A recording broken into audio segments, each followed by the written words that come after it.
Aloha, CT Luna here. Welcome to the Audio Lab. Throughout the month of July, I'm running a little experiment.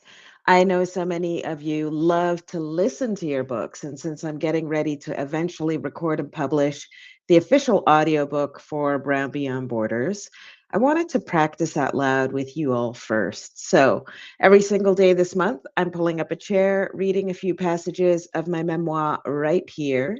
If you're on the free list, these daily drops will stay open for just a few days before they head into the archives for my paid subscribers. So make sure you keep up. And if you ever miss a session or want to just unlock the whole archive to listen at your own pace, you can upgrade to a paid subscription at any time. But today we're going to pick up where we left off. We were on the island of Maui in chapter 8. So I'm picking up at around these three dots here, and I'm not sure if the page will be exactly the same for you all, but it's 126 in my book, which is a very early edition, an author proof edition. So let's get started.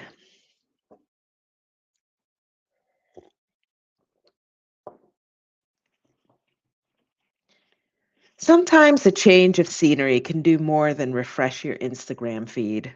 For me, moving to Maui was like hitting a giant reset button on my life. It was about shaking things up, getting out of my comfort zone, and seeing myself and the new world and the world in a new light.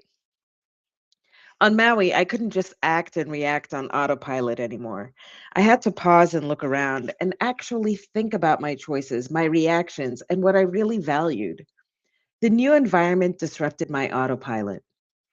It was like a breath of fresh air. Suddenly, I was curious again, curious about the island, its nature, its people, its culture, its movements, curious about myself and what I was capable of.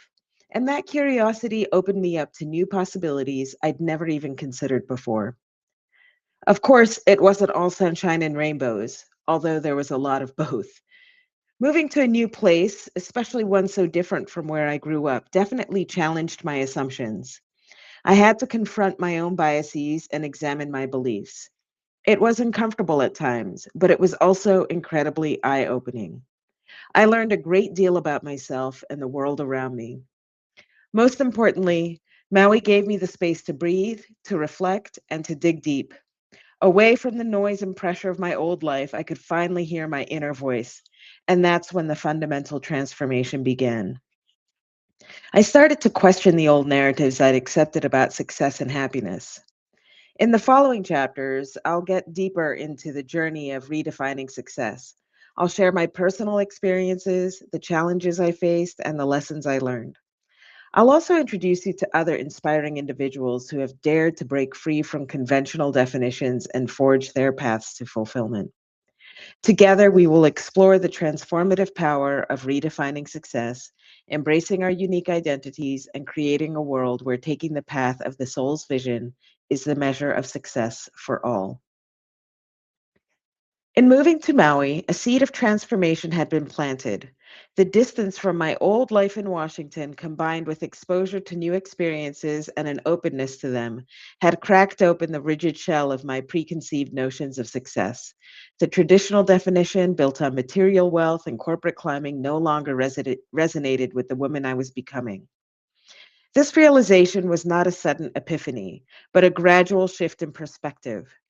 As I explored the island's vibrant culture, connected with its diverse communities, and immersed myself in its natural beauty, I began to understand that success was not a singular destination, but a journey of self discovery and fulfillment. It was about aligning my actions with my values, embracing my unique identity, and making a meaningful contribution to the world. For me, developing a new understanding of success was not an intellectual exercise, but a necessity. I began to question the limiting beliefs that had held me back and the societal pressures that had dictated my choices. I shed the frito misto persona, the fragmented self, juggling multiple roles to please others. Instead, I basked in the privilege of blending in, not being asked where I was from by the people around me, whose shades of brown were a marker of their belonging on the island, not a point of differentiation. My journey of redefining success was not without its challenges. When the journey began, I was not even aware that I had embarked on it.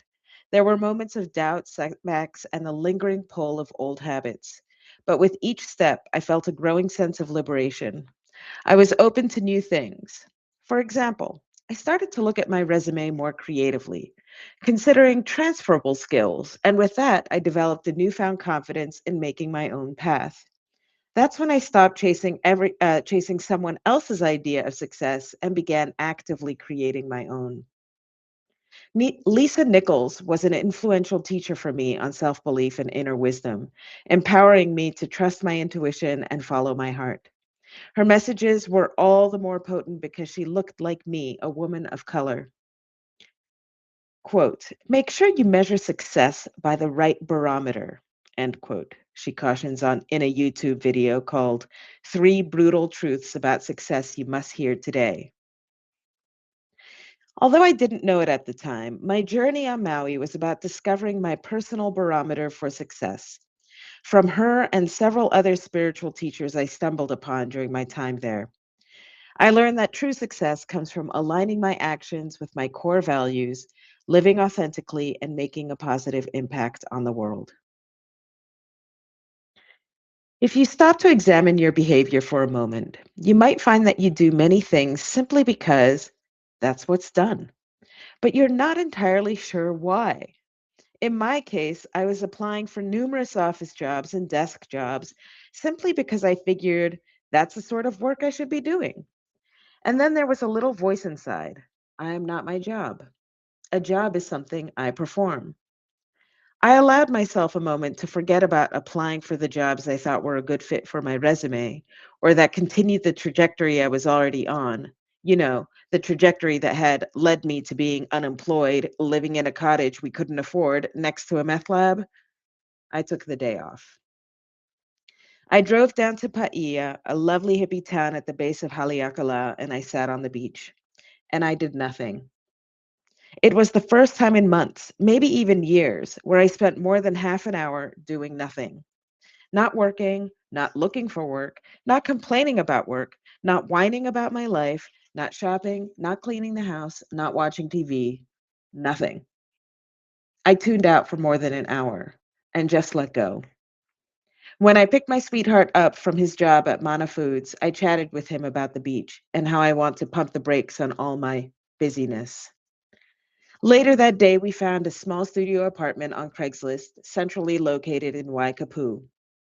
In general, my sweetheart favors small places, studios, one bedrooms. We called a woman named Susan who showed us her studio, Ohana, on the lot of her home. It was exactly what we were looking for, small and affordable and centrally located on the island, not halfway up the volcano. We agreed to move in by the first of the month, and Susan handed us the keys right then and there. The next day, I got a call from a temp agency. A lead construction worker was looking for an executive assistant. I no longer recall the details of how I landed the job or what the interview process looked like. Still, 2 days later, I was sitting at the desk of an office in a yet to be built resort clear across the other side of the island in a town past Lahaina called Ka'anapali. A woman named Debbie showed me the ropes as she hastily packed up her personal effects to move on to her next job. I'm going to join the sales support team at the Westin in Lahaina, she said, indicating with her head that it was in the direction we had both come from. Oh, that's great, I responded. I only had a vague notion that the Westin was a hotel group, and I wasn't sure what a sales team or sales support would do. Yeah, I couldn't stay here, she continued vaguely. It's really lonely. There's no one around. I had noticed that too. I noticed that, but I need this job, so I'm grateful to be here. It's not so bad, but it can get pretty boring, she said. Like, really boring. There was a pregnant pause after that, and in a few minutes, she was gone with her things. Sure enough, it didn't take me 2 days to realize how quiet things were. My boss, the lead construction manager, was a lovely man, but very quiet. He had a deputy who is a local, a jovial Hawaiian fellow who knew the island ways, and presumably also had the contacts in the county government to secure the necessary permits, etc. For my job, I took to filing and occasionally checking emails, but things rarely came in for my boss that didn't go to him directly anyway. I continued filing. I ordered filing supplies and straightened out some more things. I worked on this project for nearly 2 months, 5 days a week. Let me try that again. I worked on this project for nearly 2 months, 5 days a week. You'd think that I was bored out of my mind. You'd be right too. Still, this time in my life was so simple. The activities of my life had been reduced to the absolute essentials. I had a job. We lived in a warmer part of the island, centrally located in our tiny studio. My husband picked up another job on the south side of the island at a higher end, fancy casual Japanese Hawaiian restaurant, and we would set out in the morning together to go in our separate directions.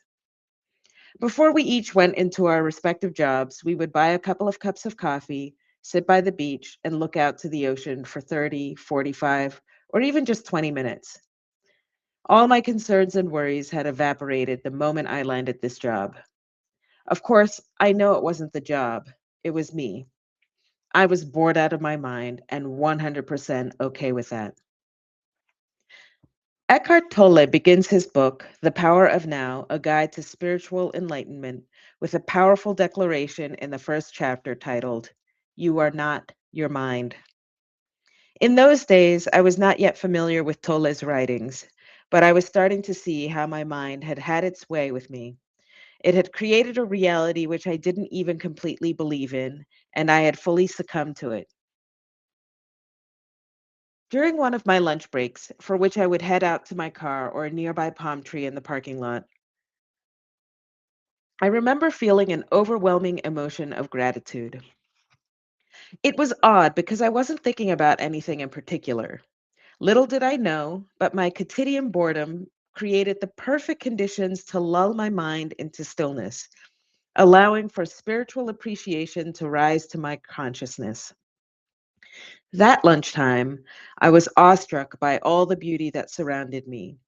The plants, periodically and strategically placed all over the asphalt clearing, the infinitely blue sky, the birds, the fragrance of plumeria in the air, and the silence. Tears welled up in my eyes. I was so overcome with wonder.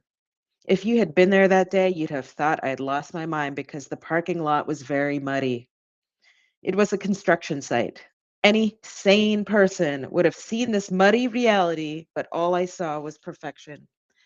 Everything was perfect, exactly as it was meant to be.